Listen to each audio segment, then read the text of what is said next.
Fala minhas amigas, fala meus amigos, tudo jóia? Eu sou Saulo Novaes e você está no auge das letras. Este programa que é gravado aqui na livraria O Sebo, que fica no centro de Joinville. De pronto eu quero agradecer a amiga Silvana, que mais uma vez cede o espaço, esse belo espaço, para que a gente possa divulgar literatura e escritores joinvilenses para o mundo.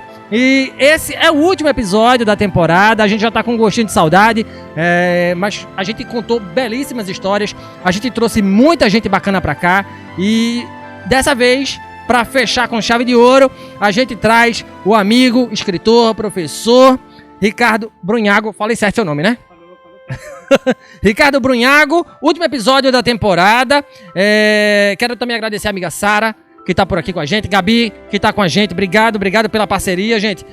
Vamos lá, a gente conversa hoje, como eu disse, com o professor Ricardo Brunhago. Ele é professor de física, de matemática, escritor e editor na A Letra da Arte, não é isso, professor? Muito bem. Além disso, ele é escritor, como eu falei, né? Ele escreveu o romance Inexorável, a gente vai falar sobre esse livro, e outros livros também, que ele já escreveu. É uma máquina de escrever livros, que ele estava me dizendo aqui nos bastidores. Em 3 dias conseguiu escrever um livro. Isso é uma coisa assim que eu tô querendo aprender com ele, inclusive, tá? Professor Ricardo, seja bem-vindo aqui no Auge das Letras. Obrigado. Veja, você é professor de física, de matemática, editor e um apaixonado pelas letras. Como essas áreas conversam com a figura Ricardo Brunhago? Seja bem-vindo. Olá, pessoal. Obrigado, Saulo. Obrigado, Sara. Enfim, desde criança eu sempre gostei muito de histórias, né? Sem nem saber o que era literatura, né? Gostava muito de ouvir histórias que a minha mãe contava. Tinha livrinhos infantis, né? Enfim, sempre aquilo eu achava mágico, os desenhos, ficava imaginando uma historinha naqueles desenhos. E o meu irmão, que é um pouco mais velho, 4 anos mais velho, começou a jogar RPG com os amigos dele e depois começou a trazer isso daí pra gente lá em casa, né? E então ele contava uma história, eu era um personagem, os outros amiguinhos ali eram personagens dentro dessa história e enfim, a gente foi se enfiando no mundo da literatura a partir daí. Mas eu tenho uma facilidade desde sempre com exatas, né? Cálculos, né, sempre foram muito fáceis de fazer de cabeça. Eu sempre fui muito curioso para abrir os brinquedos, entender como funcionava, enfim, as coisas. E então eu acabei indo para a área das exatas, né? Fiz faculdade de física, estudo muito por conta própria, né? Ciências no geral. Mas, enfim, eu acabo tendo essas duas paixões e eu não vejo como algo distante, né? Eu vejo que todo mundo, às vezes, estranha, né? Outro é de exatas, outro é de humanas, né? Enfim, eu sou um ser humano e por ser um ser humano eu tenho capacidade de aprender múltiplas coisas, né? Desde que eu me dedique para aquilo, né? A gente vê hoje um médico que cozinha super bem, né? A gente vê um matemático tocando instrumentos, né? Então, é possível conversar com várias habilidades, né? Desde que você se dedique a elas, né? Dedique algum tempo a essas habilidades. E a minha dedicação é ensinar, né? Principalmente matemática, mas eu também ensino alfabetização e me dedico muito a criar histórias e a estudar histórias, né? Eu também estudo literatura. De novo, seja muito bem-vindo, Ricardo. Agradeço muito o teu tempo, né? Porque hoje o nosso tempo é tão precioso, né? Então, você tá aqui com a gente, acho que vai agregar muito nesse último episódio da temporada. E como o meu amigo Saulo falou, a gente trouxe tantas histórias enriquecedoras e eu acho que fechar contigo vai ser incrível. E realmente eu falo baixo, eu tô vendo que eu tô vendo como eu falo baixo. Eu queria te perguntar, tu estava contando aí sobre as tuas experiências, sobre os teus ensinos, a tua trajetória. Eu acho assim muito... Eu fico impactada quando tem alguém das exatas e nas humanas. Eu tô nessa bolha ainda, eu acho. E conhecer uma pessoa, um escritor, que tem no currículo matemática, física, sempre fui péssima nisso, eu não consigo entender. Ao mesmo tempo que eu acho incrível, eu não consigo ter raciocínio lógico. Então, eu não acho que seja muito fácil, não. Então, acho que tem realmente um bom caminho, acho que é dom também um pouco. E como é que tu traz isso como é que tu mesclou tudo isso? Como que surgiu a ideia de criar uma editora? Como que veio tudo isso na tua cabeça? Como que tu idealizou tudo isso? E a gente queria que tu contasse um pouquinho sobre a editora aqui em Joinville. O que ela significa para você? Certo. É bem complexa a pergunta. Tu vai se acostumar. Eu acho que eu lanço umas... Eu tava revendo, acho que eu lanço umas perguntas meio complexas pros convidados. Eu tinha que ter um caderninho para ir anotando.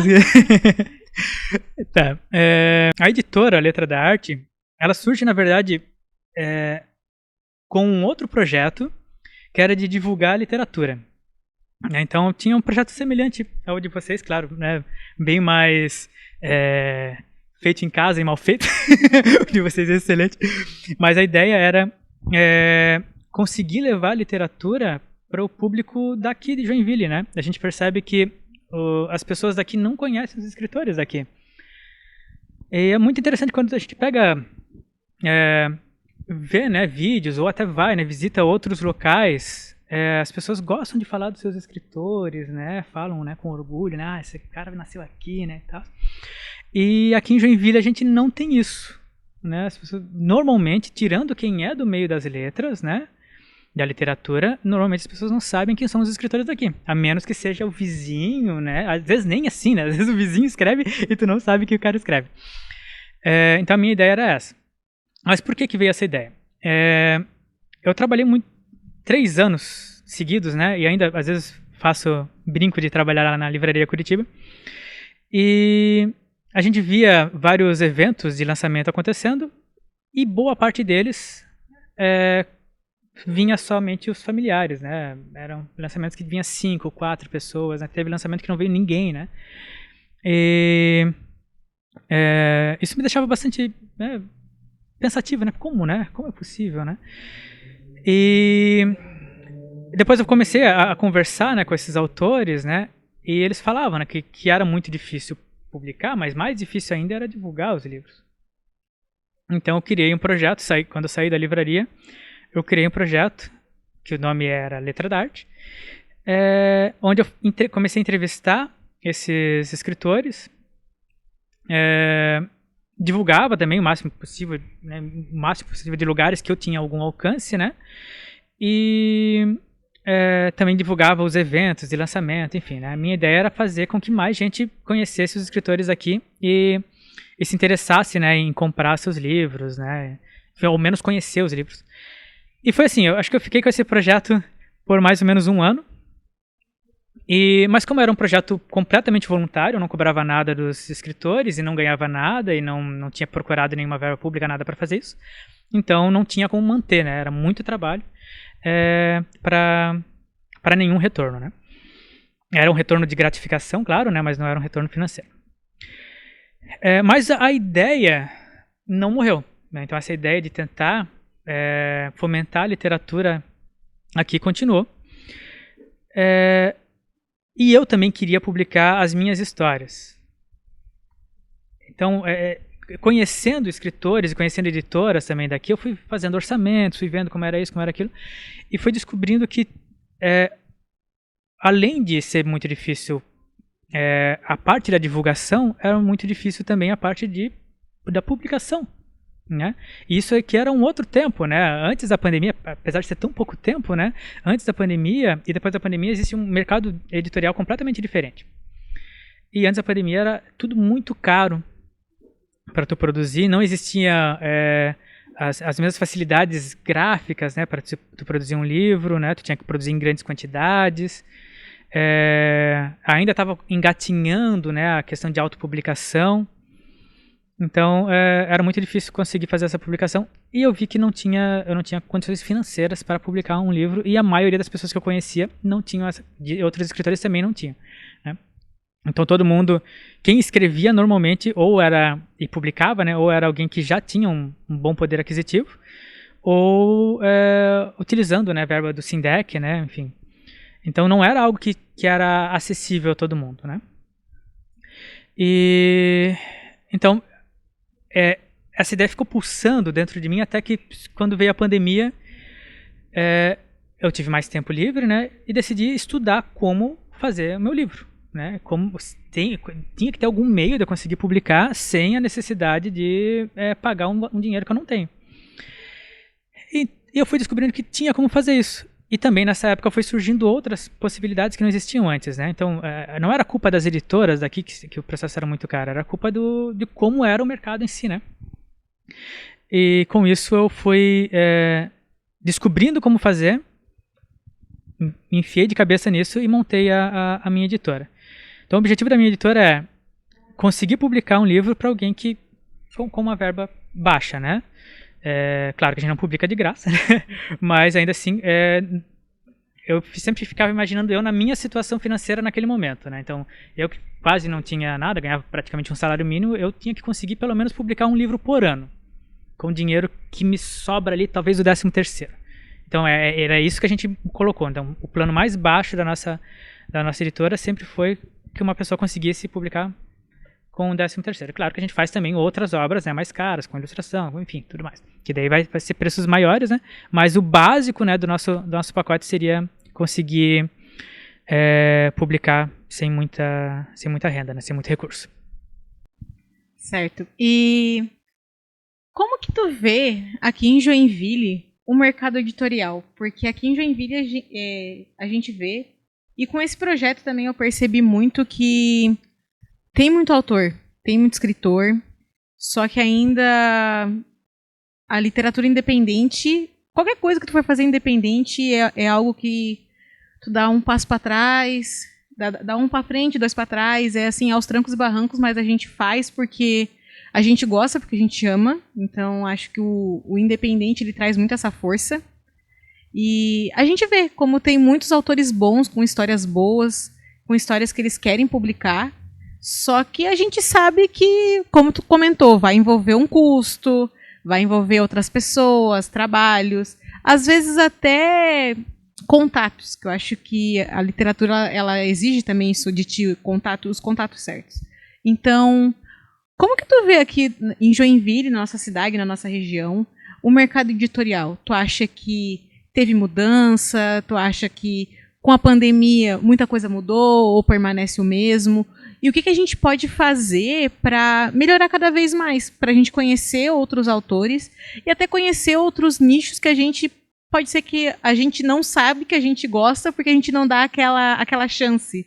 Eu sou uma leitora que gosta muito de romance, então eu vejo como é difícil sair desse ciclo e não conhecer outro tipo de livro, outro tipo de autor. E eu acho que quando tu conversa com o autor falando da tua obra, tu fica, nossa, acha que essa história é boa. Porque vocês falam com tanto amor e com tanta convicção que acho que a nossa curiosidade ela se aflora mais ainda. Então acho que tudo isso é uma forma de você levar as suas histórias para mais pessoas. Então, como que tu acha que está o mercado editorial aqui na nossa região? Tá, vamos fatiar um pouquinho então a pergunta. Bem, de fato houve uma grande mudança, né, desde a pandemia para cá, porque eu acho que foi uma questão tecnológica mesmo, né, então novas tecnologias sempre começam às vezes num grupo pequeno, às vezes é caro, mas depois acaba indo para a grande população, né, para a grande massa e barateando os custos, né? Então o processo de produção, né, de impressão de livros mudou e se tornou mais barato para produzir pequenas quantidades, né? Então por conta disso, parte, né, do preço da publicação de um livro, que é a impressão, ficou mais em conta. Mas existem outras partes também, né? Então, para tu fazer um livro, tu vai ter revisão, diagramação, né, tudo mais. Mas como aumentou o número de pessoas por conta da pandemia também, né? Aumentou o número de pessoas querendo publicar um livro, né? Porque foi um período onde as pessoas ficaram isoladas, né? E então as pessoas começaram a tentar colocar aquelas ideias, às vezes, que já tinham, né, no papel, e ali foi criando muitos livros, né? A gente viu um aumento de autobiografias, né, sendo escritas nessa época, mas também de outras obras, né? E tinha gente que tinha alguma coisa parada, que quis também aproveitar para publicar, né? Então, com mais gente publicando, as editoras que tinham, né, eu consigo publicar tantos livros por ano, né? Mas agora tem mais gente querendo publicar, então vai surgindo mais editoras, né? Surgindo mais editoras vai aumentando a concorrência, né? Aumentando a concorrência, diminuísse os preços, né? Então a gente viu que houve uma redução, né, uma facilidade por conta desse aumento, né, de editoras aqui. E muitas, eu não fui a única editora que começou na pandemia ali, né? Tem outras editoras que começaram ou cresceram, né, durante esse período, por conta desse número, né, crescente de escritores. E uma coisa vai movendo a outra, né? Porque uma vez que cresceu o número de escritores e aumentou o número de editoras e diminuiu os custos, agora como o custo é menor, tem mais gente que não estava pensando em publicar, porque era muito caro, e começa a publicar também. Então aumenta mais ainda. E aumentando mais ainda, diminui mais ainda o custo. Enfim, então tudo isso vem ajudando, né? É claro que também aumentou o número de incentivos, né, do governo, né? Então, algumas leis surgiram ali, né, de incentivo à cultura durante a pandemia, né? Que também colaboraram com o aumento esse aquecimento, né, do mercado editorial. Então, essas questões, né? Tecnologia, aumento de concorrência e aumento do número de escritores. E também, eu não sei se aumentou ou diminuiu, depende da pesquisa que a gente vê, parece que diminui a quantidade de leitores, depende da pesquisa, parece que aumenta a quantidade de leitores, né? A gente não sabe exatamente se as pessoas estão lendo mesmo ou não, mas as pessoas estão comprando livros. Então, para o mercado continuar crescendo, continuar existindo, é necessário que as pessoas comprem. É importantíssimo. É importante. Inclusive, você falou isso aí, eu mandei um post para a Sara esses dias falando sobre a questão do lucro de editoras com livro. Assim, passou da casa do bilhão, cara. Então, assim, não sei se eu estou falando alguma bobagem, mas assim, o volume está grande. O volume está grande de livro sendo comprado e da editora ganhando dinheiro em cima de livro. O que é bom, isso a gente pressupõe que a galera está lendo. E talvez o que eu tenho visto, assim, de forma bem empírica, é uma busca por livros, não de coaches, graças a Deus, né? Mas uma literatura, uma escrita mais profunda. Inclusive, né, existe agora, a galera está querendo performar em rede social, e aí a turma está buscando, inclusive os empresários estão buscando, né, filosofia, enfim, né, a gente está vendo esse movimento. Por um lado é bom, né, porque isso mostra que as pessoas estão buscando livros. Isso é massa. Você é o editor da nossa amiga Tayane Cristina, que esteve aqui, o primeiro episódio foi com ela. Né? Então o aforismo... Fechou um ciclo, né? Hã? Que ela começou isso, e foi super estratégico, né? Essa escolha, tá? A minha pergunta é, Ricardo, existe um perfil de escritor a ser buscado para editar, no seu caso, né? O que é que você avalia na hora de dizer, ok, vamos editar seu livro? Sim. Cada editora tem seu jeito de trabalhar, né? Como uma editora iniciante, né? No início, a minha ideia, e tanto o nome também é meio relacionado a isso, né? Letra da arte. A ideia era publicar livros artísticos, né? Livros que fossem arte. E quando eu digo arte, não é livro de pintura, nada do tipo, né? É livro de romance, livro de conto, livro de poesia, né? Livro que de fato use a arte literária, né? Então, eu não queria publicar livro de autoajuda, livro de negócios, né? Livro nessas linhas assim. A minha ideia era publicar literatura e também publicar algo voltado para a educação, né? Então, livro, sei lá, com técnica de alfabetização, livro de história, livro, enfim, qualquer coisa que colaborasse com a educação de alguma forma. Eram esses dois nichos que eu queria trabalhar. Mas, obviamente, a gente tem que pagar as contas. E não vou falar mal dos outros livros. Por conta de outros livros, eu comecei a ler outras coisas além de literatura, né? E vi que dava para publicar, sim, livros de espiritualidade, livros de negócio, livros que tivessem alguma mensagem interessante para o nosso leitor, né? Mas o que é necessário para publicar comigo, né? É necessário que o texto seja bom, né? Ele não precisa ser bem escrito, com todas as regras gramaticais e tudo mais, né? Porque isso a gente vai ajeitar. Mas ele precisa ser um livro que respeita a inteligência do autor, do leitor, desculpa, né? Então, eu não quero publicar algo que seja estúpido, né? Eu não quero publicar algo que vá, sei lá, induzir a pessoa a fazer alguma coisa errada, né? ou uma coisa que seja uma mentira, né? Enfim, né? Então, se eu vou publicar um livro de alguma ciência, aquilo tem que ser científico de fato, né? Se eu vou publicar um livro religioso, né? Tem que estar dentro ali da doutrina que a pessoa segue, né? Mesmo que eu não siga aquela mesma doutrina, mas tem que estar, né, falando alguma coisa que faça sentido dentro daquela crença, né? E na literatura a mesma coisa, né? Então, eu não vou publicar um livro que as coisas não se encaixam ali, né? Tem que ter um início, um meio, um fim, que, né, completinho. Claro, a obra pode ter uma continuação, né? Mas ela tem que ser bem escrita, tem que ter alguma mensagem, tem que, mesmo que seja só um livro para passar o tempo, né? Mas ainda assim, a ideia da minha editora é respeitar o leitor, né? Então eu não vou publicar nada que eu veja que eu entenda como um desrespeito, né? Basicamente isso. Show. E agora, buscando o Ricardo Brunhago leitor, né? A gente tá falando do leitor, a inteligência do leitor. O que é que o Ricardo Brunhago lê, gosta de ler? Quais histórias, quais textos te influenciaram? Isso, apesar da pergunta ser simples, isso foi complexo para mim.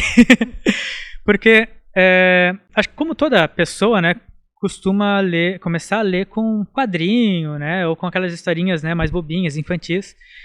E tem umas que são muito inteligentes, né, tem umas que são bobinhas mesmo. Mas, enfim. E eu adorava, quando era criança, as histórias do Ziraldo. Tinha uma coleção que eu pegava na biblioteca da escola, que era uma coleção das letras.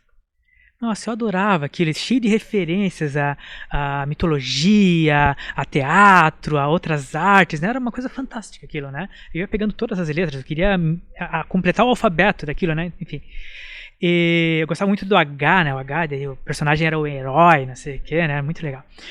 E, enfim, então o Ziraldo, eu acho que foi quem mais me levou para a literatura, né? Gostava muito dos livrinhos da Disney também, do Almanac Disney, que tem historinhas do Mickey, do Pateta e tal. Eu achava muito engraçado. E tinha umas que eram realmente muito inteligentes também ali no meio. Lia muito Maurício de Souza também, né? Mas o que realmente eu mais gostava era o Ziraldo, porque era o cara que escrevia para criança, mas ele não subestimava a inteligência do leitor, né? Além disso, outras coisas eu praticamente não lia. Eu era principalmente na fase da adolescência, eu comecei a achar que era uma perda de tempo ler literatura. Eu gostava de ler livros de história, lia muito livro de mitologia grega, mitologia nórdica, mitologia egípcia. Comecei a ler coisas de mitologias orientais também, li livros de contos e mitos indígenas, enfim, eu gostava muito dessas coisas. Mas eu não gostava de literatura em si. E não que eu não gostasse, eu achava que eu estava perdendo tempo lendo aquilo. Né? Então, por que eu vou... E eu não era um cara que lia muito rápido, né? Então, por que eu vou perder 1, 2 semanas lendo um livro, sei lá, o Morro dos Ventos Vivantes? Por que eu vou ler isso daqui? Se eu posso assistir um filme em 1, 2 horas, pronto, eu já sei a história, né? E o que eu vou ler, então? Eu vou ler história, eu vou ler livro de matemática, livro de ciências, anatomia, enfim, vou usar o livro, que de fato é uma coisa que quando a gente lê, a gente coloca mais informação na cabeça do que só vendo, né, só assistindo. Vou usar esse tempo para aprender alguma coisa, para ler alguma coisa que me ensine algo, né? Então era essa a minha ideia. Aí quando eu estava ali com os meus 19, 20 anos, eu comecei a estudar italiano. Por querer estudar italiano mesmo, entender, né, o que... Às vezes alguma expressão que meu pai falava, né, enfim. E... nisso, né, de querer entender italiano, eu peguei a Divina Comédia numa edição bilíngue. Maravilhoso. E, pô, vou ler isso daqui, não por causa da literatura, mas por causa do texto em italiano, né? E poesia ajuda muito a aprender um outro idioma também, né? Porque tu vai entendendo como funciona, por conta da métrica e por conta da rima, tu vai entendendo como funciona a pronúncia, né, das palavras, né? E eu fiquei apaixonado pela história. Aquilo ali, eu pensei, caramba, que coisa maravilhosa. Como que eu tô perdendo meu tempo não lendo literatura, né? Será que é só essa obra que é assim, ou será que outras obras são assim também? Bem, quando eu era mais novo, eu cheguei a ler A Moreninha, li, porque a escola pediu, né? Li o Resto é Silêncio, um livro que eu achei muito legal, né? Li o Drácula, também achei maravilhoso. E eram obras que eu gostava, Mas entrava naquela, eu tô perdendo tempo lendo isso, né? Isso aqui eu posso ver um filme. Mas quando eu li a Divina Comédia, eu percebi, não, nenhum filme vai se equiparar a isso daqui, né? Nunca teve nada parecido com isso.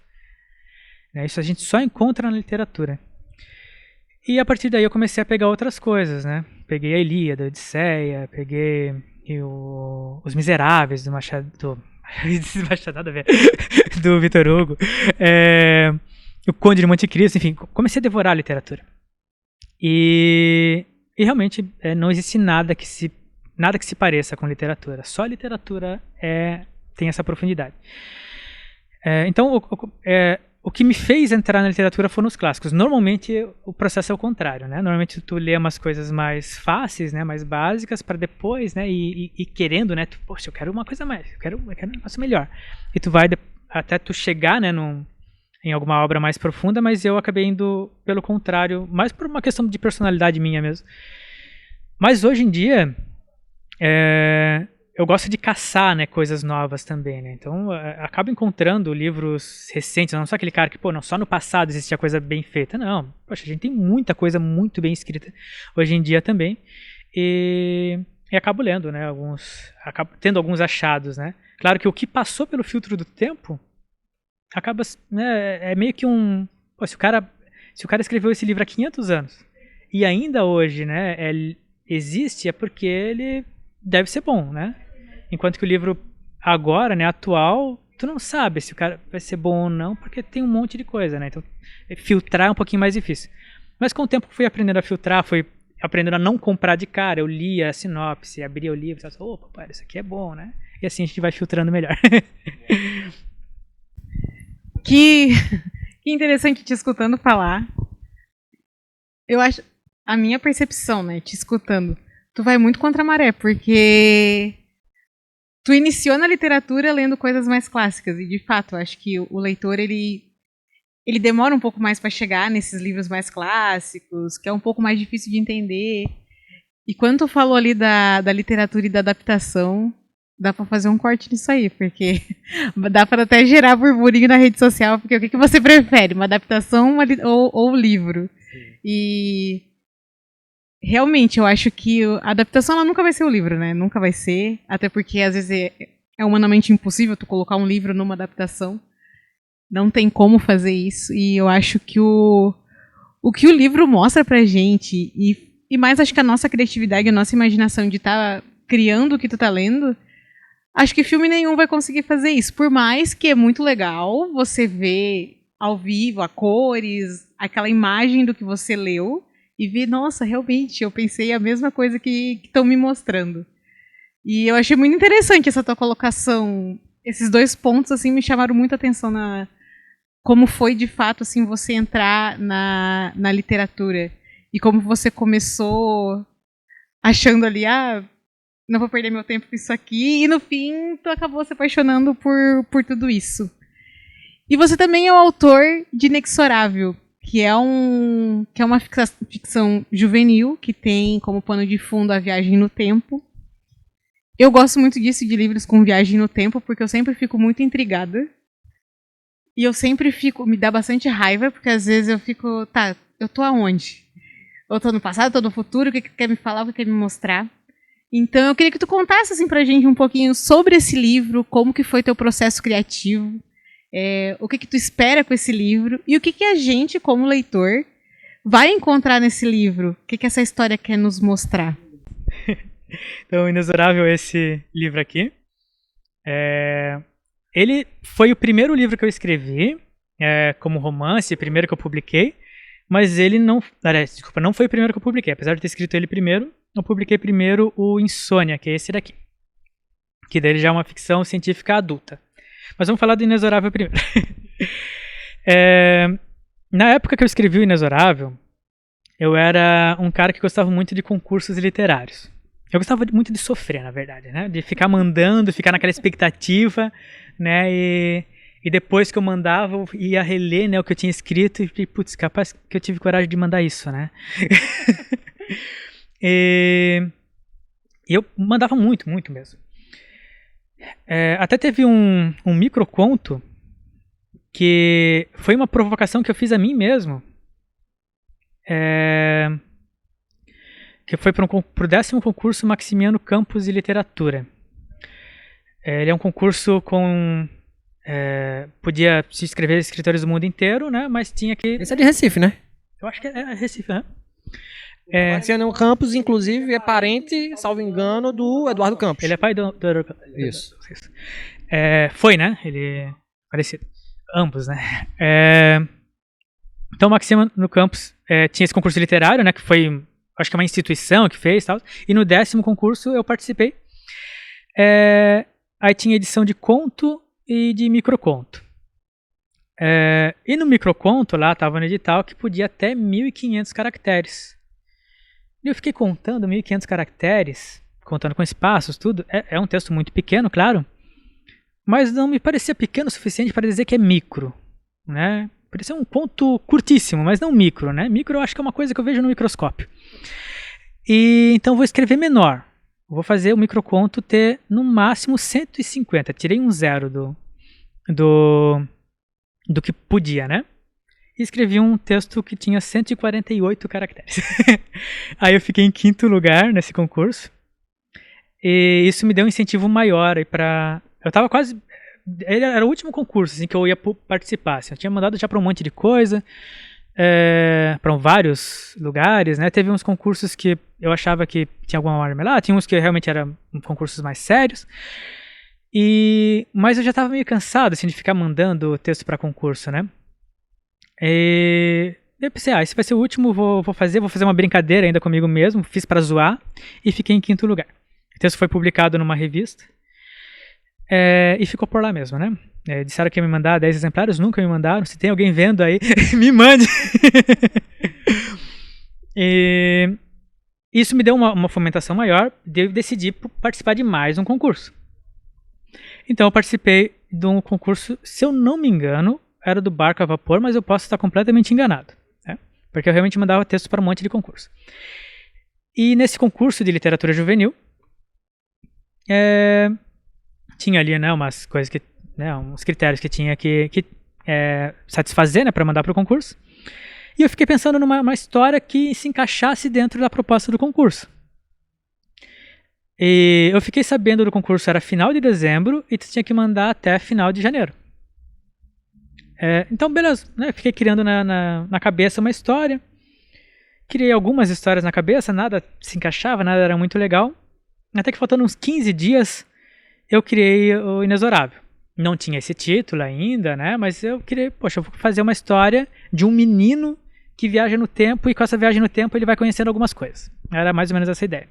A ideia foi se refinando, até que faltando 3 dias para se inscrever pro concurso, eu saí dali, eu estava trabalhando na livraria Curitiba, saí à noite, né? Saí às 10, cheguei às 11 em casa, vou escrever. Passei a madrugada inteira escrevendo. Era, sei lá, 11 horas da manhã, não dormi nada, preciso comer e trabalhar. Fiz isso. Na outra noite, eu não tinha terminado, obviamente, o texto. Tinha uma amiga, inclusive, a Camila, eu terminava de escrever e mandava para ela, revisa ali e tal. Aí durante o dia ela tentava revisar, obviamente, né? Não tinha como, né, fazer uma revisão, né, muito aprofundada, mas ela foi corrigindo alguns errinhos. Aí eu cheguei em casa no outro dia também, 11 e pouquinho. Fui tentando terminar de escrever, ainda faltavam uns 2, 3 capítulos. No último dia, eu tinha que entregar até meia-noite. Cheguei em casa, escrevi tudo rapidão, ali era 11h30, mandei pro concurso. E, obviamente, não venci, né? Esse concurso estava cheio de erro. A palavra mão, por exemplo, estava escrito mãe. Tinha muitos erros que o corretor ortográfico não pegava, porque eram palavras que existem, até conseguem encaixar dentro daquele contexto. Mas a palavra não fazia... Qualquer humano saberia que não faz sentido, né? Mas uma máquina não consegue entender que aquela palavra não faz sentido ali, então nem chegava a grifar, né? Enfim, então eu escrevi ele em 3 noites, sem dormir. Na verdade, eu cheguei a dormir 2 horas, tá? Então é injusto eu dizer que eu não dormi nada. E por conta desse livro, daí deu a ideia de eu escrever o outro, que eu acabei publicando primeiro por ser um livro adulto, né? Mas a ideia, né? A história do Inexorável é de uma menina, então eu mudei a coisa, que encontra um relógio do pai. O pai dela já é falecido. E enfim, e ela é uma menina que gosta muito de jogar videogame. Ela não é aquelas meninas que, sei lá, gostam de ficar mexendo no cabelo, gostam de ficar pintando a unha, né? Ela é uma menina mais, sei lá, mais descolada, assim, né? Mais parecida com as meninas que eram minhas amigas quando eu era criança, né? E então eu me baseei muito na minha prima e em outras meninas que eu conheci durante a infância. E então ela tem esse jeitão diferente, e ela tem uma amiga que é mais patricinha, um amigo, né, que é mais nerd e tal. E eles têm esse enfim, eles passam por alguns dilemas da pré-adolescência nessa história. E esse relógio que ela encontra do pai dela é um relógio que dá a ela o poder de viajar no tempo. Mas ela é uma menina que tem uma imaginação gigantesca, né? Então a gente vai acompanhando os sonhos dela. Eu não aviso ao leitor quando ela está no meio de um sonho. Então, né, lendo que tu vai perceber se está no sonho ou não.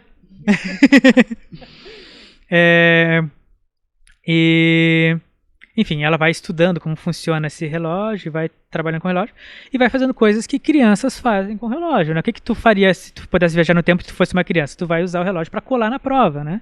Para ver o resultado da prova para depois voltar, né? Enfim, então ela vai fazendo coisas assim até que ela se toca. Poxa, mas faz tanto tempo que eu não vejo meu pai, né? Que já é falecido. Será que eu poderia evitar a morte do meu pai, né? E daí vai ter um outro arco, né? Dentro dessa história mais emocional daí, né? E também tem uma questão, o amigo dela gosta dela, né? Enfim, tem umas coisinhas assim também dentro da história. E é isso. Então, isso é inexorável. A partir dos 10 anos, dá pra ler tranquilamente, né? Não tem nada que... Na verdade, se a criança lê muito bem, né? Dá pra ler com qualquer idade, né? Mas acho que pelo tipo de literatura, a partir dos 10... 12 a 14 seria o ideal mesmo, né? Que a criança está realmente vivendo, né? O que está se passando aqui. Mas alguns adultos que leram disseram que gostaram também. Inclusive, eu tenho dentro dele tem um QR Code que você pode ouvir o livro pelo Spotify ou pelo YouTube. Que maravilha! Daí uma amiga minha fez a voz, né? Fez a narração. E eu ainda quero revisitar, né, a gravação que a gente queria publicar junto com o livro, né? Então eu acabei tendo que correr ali na edição. Ainda vou fazer uma edição, um corte melhor ali da gravação, né? Mas já dá para entender muito bem o texto. Então isso a gente fez pensando tanto, né, para pessoas com deficiência visual, talvez que não consigam ler o livro, mas também tem muitas crianças que têm déficit de atenção, né? Não conseguem se concentrar ali na leitura, né? Então pode ajudar também nisso. Dá para professores trabalharem em sala de aula também. Ele trabalha questões de física, né, questões de ciência, questões filosóficas também, né? Mas ele é realmente um livro para tu se divertir, né? Ele não é um livro que vai te ensinar, né? Não é um tratado sobre viagem no tempo, né? Que massa. Eu queria pegar o gancho dessa tua última fala aí, porque e ampliar a pergunta de Sara, porque esse teu livro você discute física, né? A viagem no tempo. A física é uma ciência natural que discute, que estuda a energia, a matéria, o próprio tempo, né? E os fenômenos naturais, de modo geral, tá? E aí eu queria saber de você o seguinte: o que é que a física nos explica sobre o tempo e que você coloca nesse livro, tá? O tempo, ele é absoluto ou ele é relativo, né? Segundo, né, como diria Einstein. E quais são os teus planos literários para 2026, para você e para a Letra d'Arte? Então, sobre questão de viagem no tempo, isso não é uma realidade na física, né? Inclusive, existem algumas impossibilidades físicas, né, para viagem para o passado, né? Mas a gente viaja no tempo o tempo inteiro, né, para o futuro, né? A gente está em um constante movimento. Mas o tempo, de fato, ele se dobra, né? Então, perto de algo muito massivo, né, o tempo vai passar mais rápido, né? Isso, inclusive, no Interestelar, né, falam sobre isso.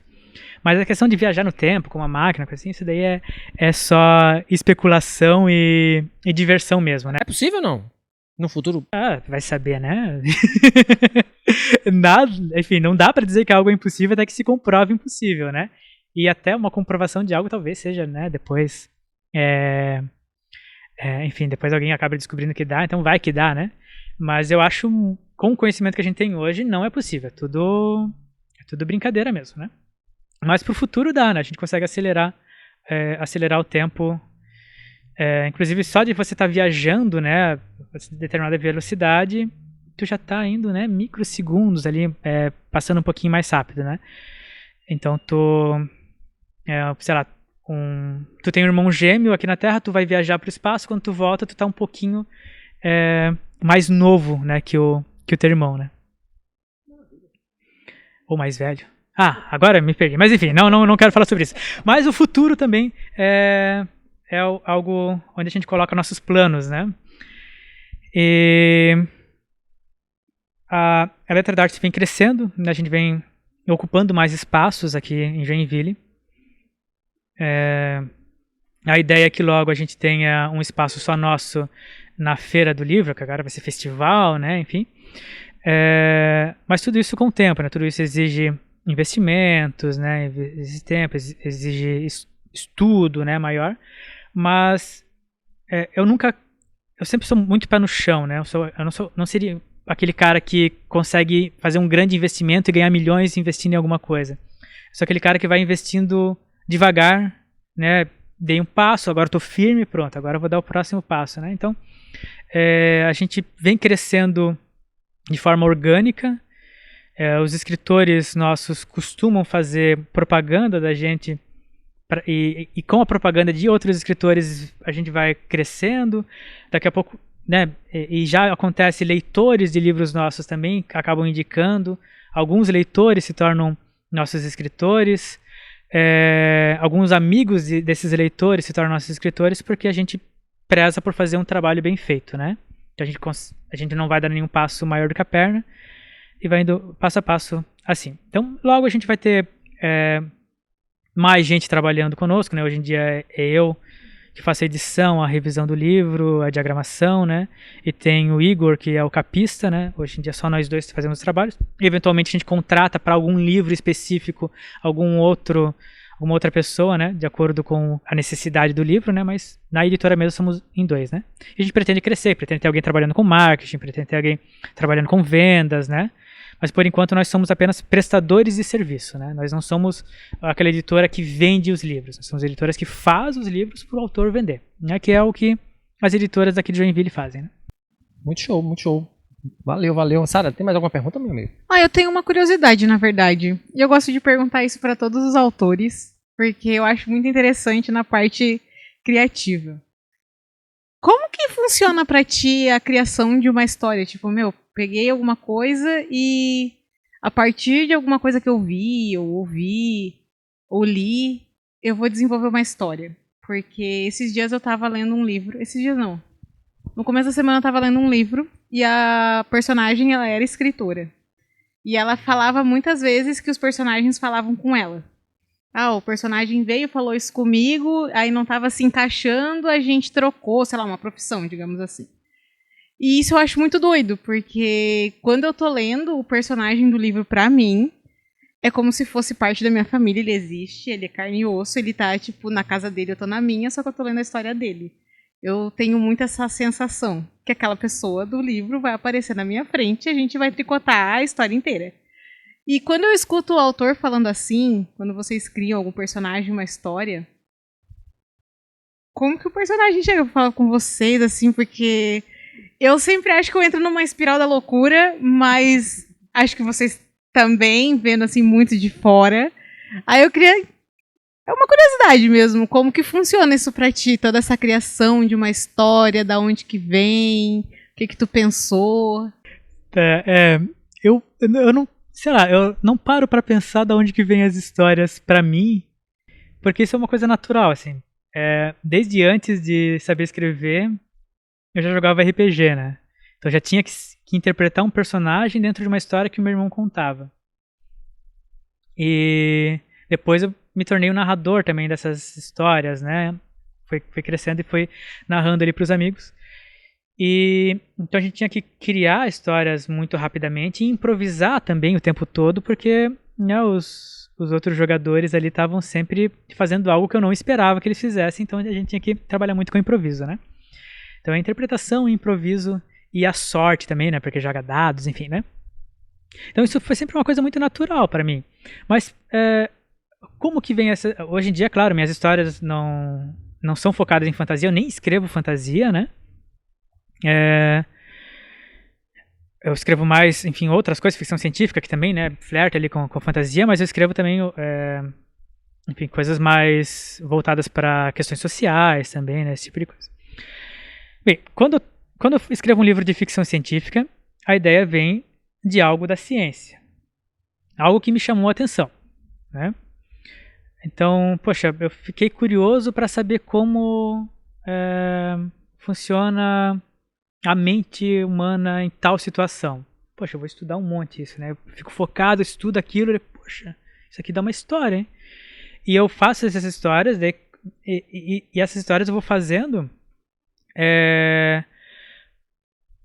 enfim, tentando encaixar personagens dentro dela que façam sentido para o leitor, né? Eu sempre penso no leitor, e que façam sentido para a história e que consigam explicar aquele fenômeno de forma que não pareça que eu estou dando uma aula pro leitor, né?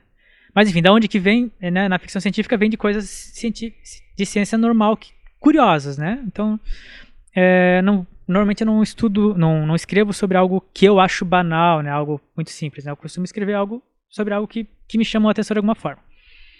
Isso quando eu escrevo mais para adulto, né? Quando eu escrevo mais para criança, eu tento escrever coisas que eu lembro que eu gostava e eu vejo, né, com as crianças que eu dou aula, que esse gosto, né, ainda existe, né? Então, eu crio mais... a história parte de mim primeiro. Tá? Então, não, por mais que eu goste de respeitar muito o leitor, eu não acho que o leitor é o meu senhor na hora que eu estou escrevendo, né? Eu sou o senhor da escrita, né? Então eu vou escrever, claro que eu vou encaixar dentro daquilo que o leitor pode querer ler, mas eu não sou aquele cara comercial, eu não vou colocar isso aqui só porque as pessoas gostam de ler. Eu só vou colocar isso daqui se for algo que encaixa com a história, né? Então, agora virou modinha fazer tal coisa no livro. Não, eu não vou fazer isso, só se isso se encaixar na história, né? Então eu sigo o que eu sinto que a história deve seguir. Quando eu trabalho com questões sociais, normalmente são questões que me afetam de alguma forma, né? Que eu ou estou vendo ou estou vivendo, né? Então teve inclusive está numa antologia aqui na nossa Joinville. Essa é uma antologia que eu escrevi que eu editei, né, para a Academia de Letras do Brasil de Santa Catarina, seccional de Joinville. Então aqui os escritores escreveram sobre Joinville, né, sobre suas visões, né, a respeito de Joinville. E eu escrevi também, né, um texto meu aqui, e ele é um texto que fala sobre pessoas em situação de rua, né?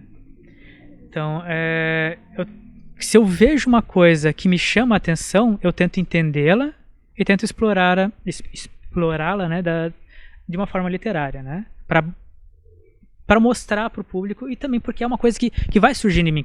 Sempre que eu estou vendo, agora, por exemplo, aqui mesmo, né, eu estou imaginando talvez isso aqui se torne a cena em algum livro, né, porque essas coisas me chamam a atenção, né. Então eu vejo uma coisa que me chama a atenção por ser muito bonito, ou por ser muito feio, por ser um problema, ou por ser uma solução de algo, surgem histórias na minha cabeça. Infelizmente eu não consigo escrever tudo aquilo que tem aqui dentro, né? Muito provavelmente um dia eu morrerei com histórias na cabeça não escritas, né? Porque escrever é muito mais demorado do que criar as histórias. Eu vejo que alguns escritores é justamente o contrário, né? A pessoa leva anos para criar uma história e consegue escrever rapidamente. Eu crio histórias em segundos, mas eu não consigo escrever em segundos, né? E eu não vou me render a usar IA para escrever minhas histórias. Eu mesmo escrevo palavra por palavra, letra por letra, né? Então, é isso. Eu escrevo sobre o que me chama a atenção. Maravilha, maravilha, maravilha. Minha amiga, mais alguma pergunta para o nosso amigo? Não, essa era a minha curiosidade final, que eu estava me segurando desde que ele começou a falar dos livros dele e da editora. Que maravilha. Eu posso falar mais coisas ou vai alongar Claro, demais? pode falar mais coisas, você fica à vontade, meu amigo. Vontade. Você fica à vontade, se quiser você divulgar quiser. seus livros aí. Eu vou dar de presente, inclusive, para vocês. Maravilha. E depois vocês revezem aí, né? Uhum. Então tem o Insônia, que é uma ficção adulta. É um cara que ele tem um problema de insônia e em algum momento no mundo as pessoas que dormem não conseguem mais acordar. E ele tem que tentar manter a família dele acordada, a família dele viva, e tentar entender o que está acontecendo num mundo onde as pessoas também estão tentando se manter acordadas, usando todo tipo de artifício para isso, né? Usando algum tipo de droga para se manter acordada. O mundo está colapsando, né? Porque as pessoas estão dormindo. E é isso. Então a gente acompanha os efeitos da privação de sono. Inclusive eu escrevi esse livro usando essa ideia da narrativa acompanhar a privação de sono dele. Então tu começa com tu conseguindo sentir tudo. Então o autor consegue sentir o cheiro, consegue sentir os toques, as coisas, os gostos e tudo mais. E quando a gente está muito tempo sem dormir, a gente vai perdendo nossos sentidos, né? E eu vou explorando isso daqui na narrativa, né? Eu tô te ouvindo falar e tô olhando pra cara de Sara ali. E ela tá fazendo umas caras assim que ela tá tentando entender isso aí que tu tá relatando. Mas morre quando dorme? Não, a pessoa dorme. Mas Por que ela não acorda mais? Tá. Eu vou Quer Esse saber é o gancho porquê? pra você ler o livro. É o gancho pra você ler o livro. Inclusive, a Tayane foi responsável por essa capa. Que legal, bicho. Porque era uma outra capa, era uma cidade pegando fogo e tal, tinha um reflexo num lago e tal. E a Tayane, não, tinha que ser um olho, não sei o quê. Aí eu mandei mensagem na hora, assim, mandei mensagem pro meu capista. Beleza, amanhã eu te entrego uma coisa. Aí tava tomando, acho que uma cerveja com a Tayane. E deu 10 minutos, ele, é assim? Aí ele desenhou isso aqui. Claro, né, se não tava pintado, né, caramba, cara, isso daí mesmo. Aí eu mostrei pra Tayane, tá, entenderam a ideia. E o escrito insônia tá na sobrancelha nos cílios, né, Então os cílios tá escrito insônia, né. Enfim, então a gente aproveitou algumas ideias da capa antiga, né, e fez ela assim. Então a Tayane tem participação, ela é culpada por essa capa. Nesse livro também tem um QR Code para você ouvir o audiobook que eu mesmo estou gravando, mas eu ainda estou gravando, né? Então ele ainda existe o QR Code, mas ele vai dar para um outro vídeo lá aleatório. No Spotify vai dar para umas músicas que são citadas no livro, e no YouTube vai dar para um vídeo antigo meu sobre literatura. Então vou dar esses 2 livros pra vocês. Pega um.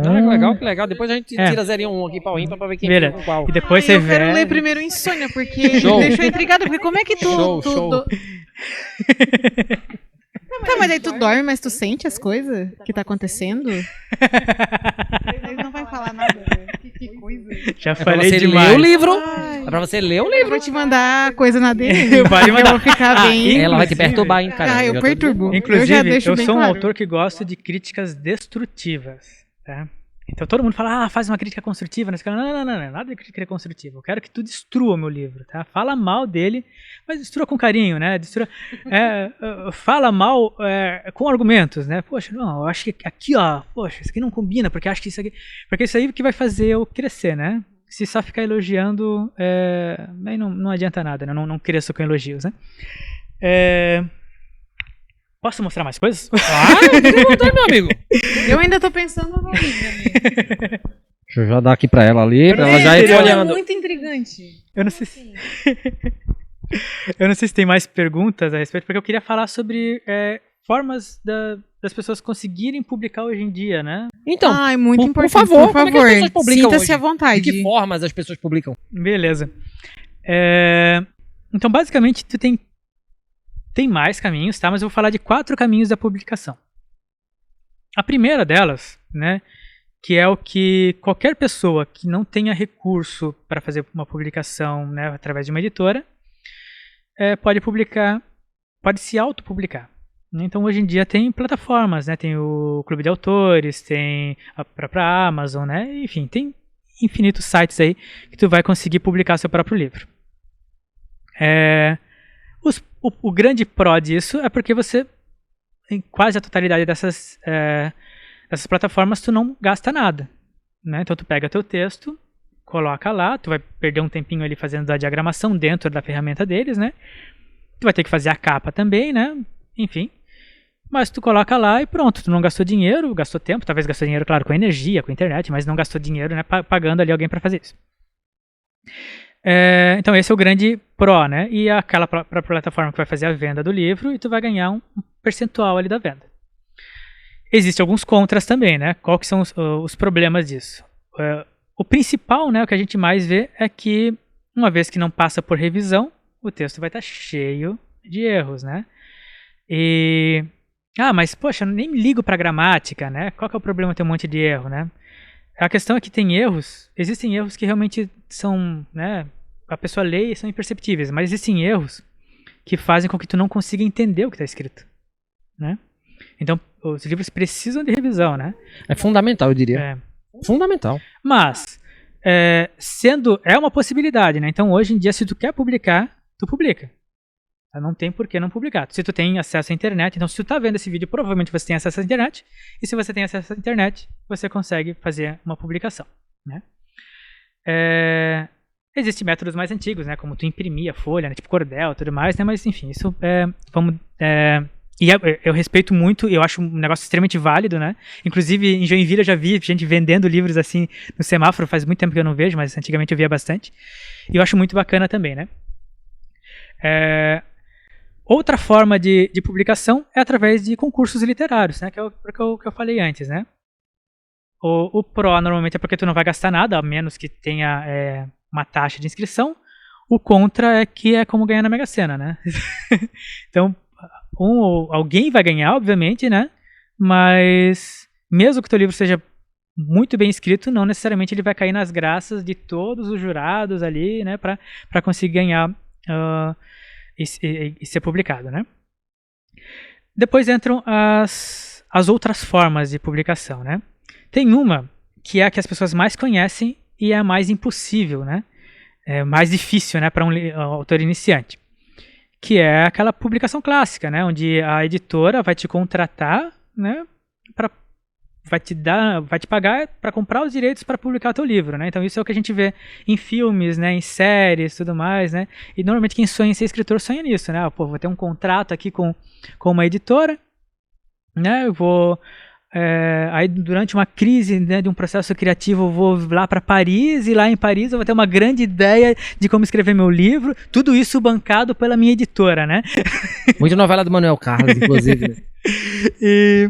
Mas... É verdade. Iria acontecer tudo isso, né? Com os pobres de Leblon, né? Porque ele só escreve Leblon, o pobre no Leblon. Eu também queria ver nessa realidade. Gigantesca, né? Aqueles café da manhã. Café da manhã. Nossa, eu queria ver na realidade. Queria ser pobre como eles.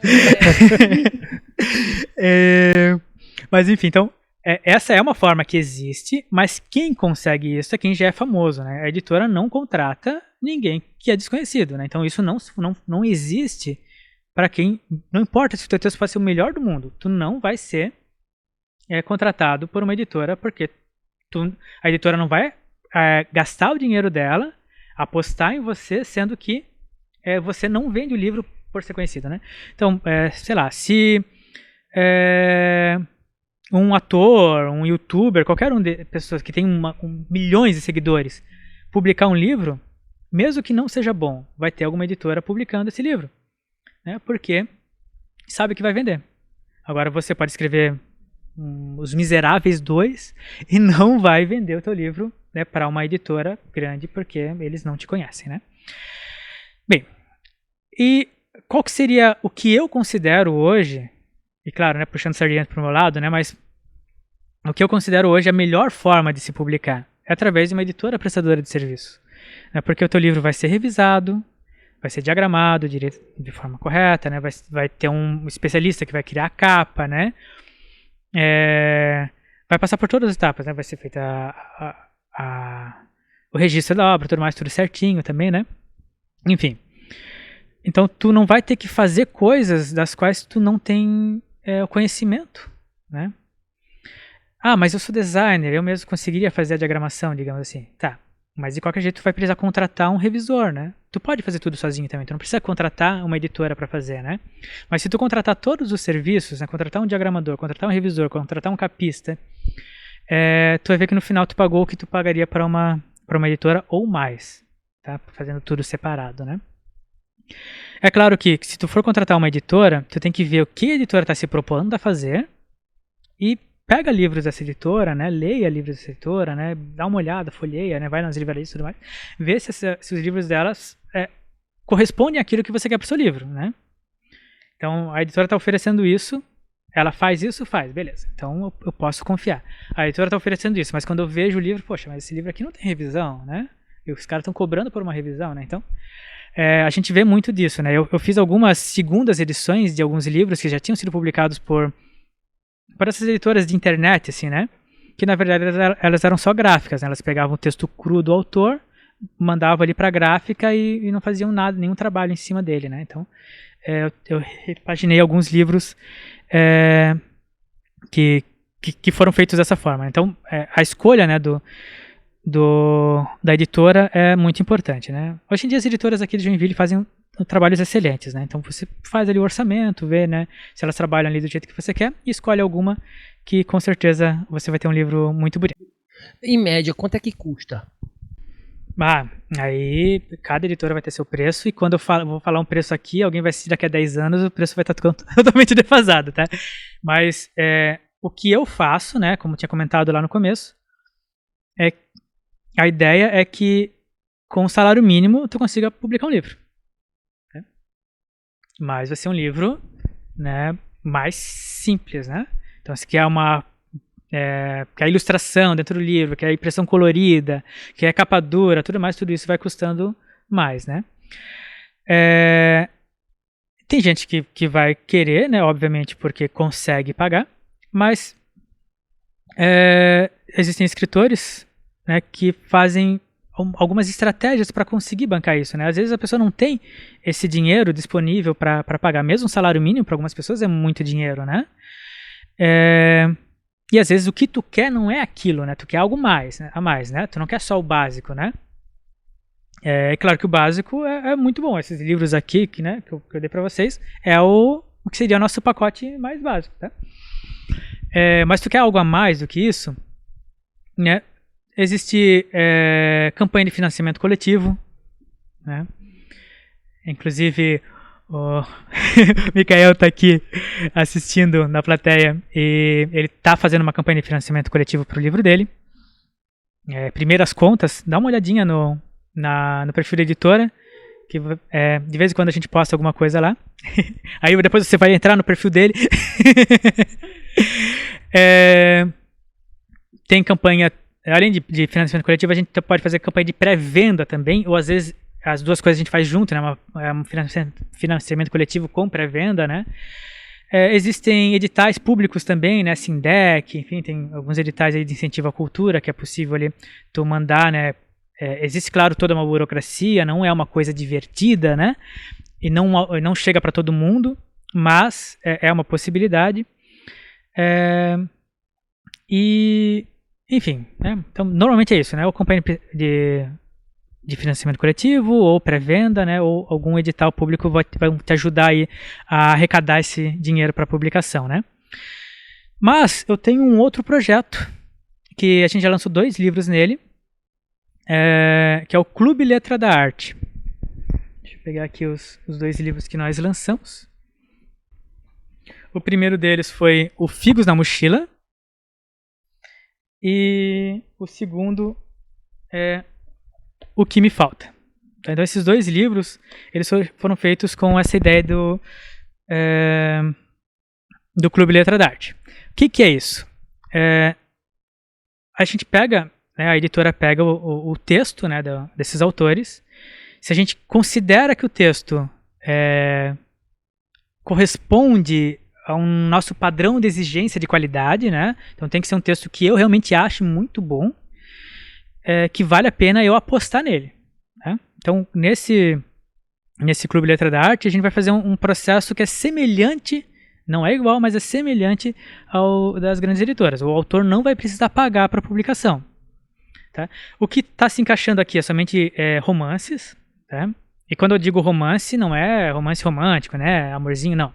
É romance estilo literário. Tá? Então, pode ser uma história policial, pode ser uma história...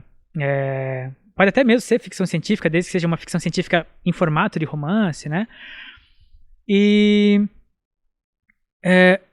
tem que ter uma boa qualidade, tem que ter, né, determinado número de páginas ali, né, não pode ser nem gigante, nem pequeno demais, né, e encaixou nisso, a gente começa a fazer uma campanha de pré-venda. Durante a campanha de pré-venda eu já vou fazendo a revisão do livro, já tem um formato pré-feito, né, da capa, né, então se vocês verem, né, a capa já tem um formato, que é a outra está de cabeça para baixo, já tem um formato padrão, né, para a capa. A gente coloca elementos nessa capa que também fazem parte da história, né, então não é somente, né, uma capa pronta, né, tem alguns elementos ali de fundo. E a diagramação também já está pronta, né, só encaixar ali o texto e, claro, né, fazer alguns detalhes de acordo com a necessidade do livro. Então ele é um processo que a gente meio que mecanizou para tornar possível, né, a editora conseguir fazer isso e entregar um material onde o autor não precisa pagar. Então quem vai pagar o livro são os próprios leitores, né, que já vão comprar o livro, terminou a campanha, a gente imprime aquela quantidade de livros e o autor ainda ganha, né, um valor de acordo com a venda de cada exemplar, né. E claro que, digamos que vendeu 100 na pré-venda, mas o autor quer 200, ele pode usar a parte do valor dele para imprimir mais, e que se quiser imprimir mais, ainda além da parte do valor dele, ele pode arcar com isso, né? Mas ele não precisa arcar, ele vai arcar se ele quiser imprimir mais exemplares, né? Mas é uma coletânea ou é uma história só? Então, cada um deles é uma história completamente individual, tá? Então, você pode ler Figos na Mochila, e você pode ler O Que Me Falta, e você pode ler o próximo que a gente vier a publicar, sem depender do outro. Mas ele é uma coleção, se você colocar um do lado do outro, eles vão ter eles vão seguir aqui, né, a lombada, com certeza não vai dar para ver aí, e nas próximas edições a gente melhorou um pouquinho o brilho aqui da lombada, mas a lombada de todos eles forma uma foto que um astrofotógrafo amigo meu, o Luiz, ele tirou, né, enfim, ele é um astrofotógrafo, tirou várias fotos, eu escolhi uma lá e ele aceitou, né, que essa foto pertencesse à lombada, né, então se tu comprar todos, tu vai ter uma foto bonitona aí Baita estratégia, inclusive, hein? Baita estratégia, inclusive, do ponto de vista estético, do ponto de vista de marketing, maravilhoso isso aí. E as histórias são excelentes, tá, então O Que Me Falta, a gente acompanha 2 histórias em simultâneo, de uma mãe e uma filha que estão passando pela perda do Alzheimer, né? Então a mãe ela tem Alzheimer, a filha é basicamente a cuidadora dessa mãe com Alzheimer, né? E a gente vai acompanhando a história delas, muito lindo. Mário César esteve aqui com a gente. Ah, é verdade. Outro escritor mesmo. Mário César esteve aqui. E, inclusive assisti a entrevista dele, muito legal. E Figos na Mochila, que foi o primeiro publicado por nesse sistema, é uma mulher, né, que ela faz o caminho de Santiago de Compostela, e ali ela vai, a cada etapa, né, do caminho, ela vai se encontrando com ela mesma, né? Então vai tendo memórias do passado, vai tendo personagens que vão aparecendo ali no caminho, e aprendizagens e tudo mais. Então é uma história muito reflexiva, né? Quem comprou na pré-venda ainda ganhou algumas coisas a mais, né? No Que Me Falta ganhou um livreto falando sobre os cuidados com Alzheimer, né?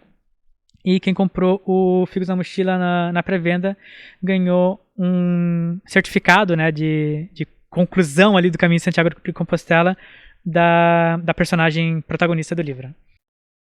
Muito bacana, meu irmão. E tem previsão para esse projeto retornar, novos lançamentos?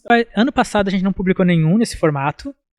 Eu tinha divulgado lá no começo do ano passado e final do ano retrasado bastante, mas as obras que vieram para mim normalmente não eram, tive obras excelentes, mas não eram romances, né? Então obras de coletâneas de contos, de crônicas, de poesias, né, tudo mais. Então não encaixavam. O romance que a gente publicou ano passado, o próprio autor não quis fazer nesse formato, né? Ele tinha uma outra ideia para o livro, né? Outra ideia de arte e tudo mais, né? Então tem que ser uma história que seja muito boa, né? E ainda, né? Então eu recebo muitos livros, né? Mas normalmente não tem, precisam ser melhor lapidados, né? A gente conversa ali com os autores, vai dando umas dicas, né? E o que estava, né, num nível que daria para fazer, o autor decidiu fazer com a própria verba dele, né, e tal. Então a gente fez diferente, né, o projeto. Mas ele está aberto, tá? Então esse ano agora eu quero publicar novamente, né, quero inclusive, né, quem tá lendo e tem ali um romance guardado, tá terminando de escrever um romance, a obra tem que estar completa, né? Se você tá escrevendo ainda, eu não vou pegar, tá? Então tem que estar completa, porque eu posso fazer uma campanha de pré-venda e você empaca no último capítulo e a campanha fica ad eterno, né? Então a ideia é que o livro já tenha terminado, né? E aí a gente vê se tá na qualidade legal para fazer nesse formato. Que interessante esse projeto, eu achei Muito bacana. Achei bem legal. Muito bacana. Mas aí tu escolhe, tipo, uma história ou, digamos, vem 2 histórias boas que combinem com esse projeto? Vai ter meio que uma competição ali ou tu publicaria os 2? Eu publicaria os 2, claro, mas a ideia dele é publicar um por vez, né? Eu não tenho condições de publicar vários nesse formato ao mesmo tempo. A gente faz várias publicações ao mesmo tempo, mas nesse formato não dá, né? Então, aí um dos 2, o que tiver mais pronto, mais bem lapidado ali, né, para publicar, ou se os 2 estão igualmente bons, quem me mandou primeiro ganha, né? Então corre! Corre! Muito bem, meus amigos, muito bem. Infelizmente, a gente chega ao fim, né, no Auge das Letras de hoje. A gente conversou com o professor, editor e escritor Ricardo Brunhago. Professor Ricardo, assim, a gente fecha com chave de ouro com a sua participação. Tá? Eu queria muito te agradecer por sua presença, por trazer tanto livro bacana, por trazer a ideia, né, bacana de editora, né, por democratizar esse espaço, que é um espaço almejado por muitos artistas, né, eles querem ter a sua obra publicada, então você possibilita isso de forma criativa, muito bem pensada, a gente percebe isso na tua fala, na forma como você expõe e na forma como está posto, né, como está posta esteticamente as obras. Então, assim, obrigado pela presença. Quem quiser te conhecer mais, quem quiser trocar ideias com você, quem quiser achar a Letra da Arte, como é que faz? Então, a Letra da Arte, nós temos o Instagram, @aletradaarte. O nome da editora, na verdade, é só Letra da Arte, né? Mas no Instagram tá A Letra da Arte. Enfim, eu acredito que em algum lugar vão colocar um link, não sei.